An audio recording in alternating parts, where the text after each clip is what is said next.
Gvern Laburista biss immexxi mill-Prim Ministru Joseph Muscat huwa garanzija ta' aktar drittijiet ċivili.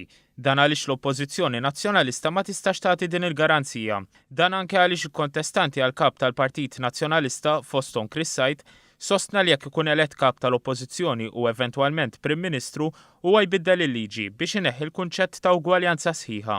L-istess jista' jingħata għall-kontestant ieħor għall-kariga, Adrian Delia, li ddikjara li se jkun qed jagħti vot ħieles lill-Grupp Parlamentari Nazzjonalista fi kwistjonijiet bħal dawn.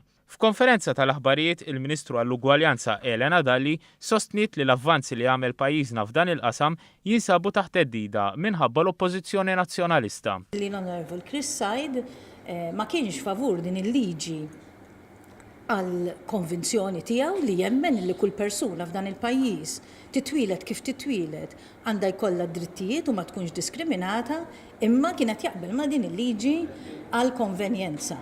Adrian Delia wkoll li għalina kieku f'dan il-każ nagħti free vote.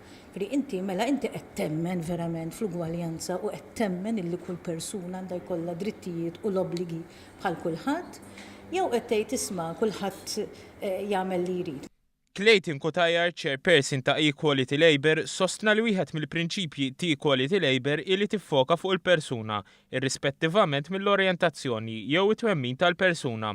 Huwa kkundanna l-kummenti ta' esponenti nazzjonalisti dwar l-ugwaljanza u d-drittijiet ċivili.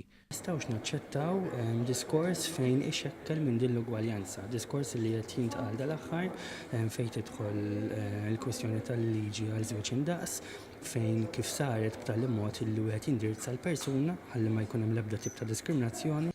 L-Unjoni Ċivili, iż-żwieġ indaqs u l-liġi tal-identità tal-ġeneru kienu wħud mill-avvanzi kbar li għamel pajjiżna f'dawn l-aħħar 4 snin u nofs. Iżda li issa fi kliem l-esponenti tal-Partit Laburista jinsabu taħt teddida minħabba l-Oppożizzjoni Nazzjonalista.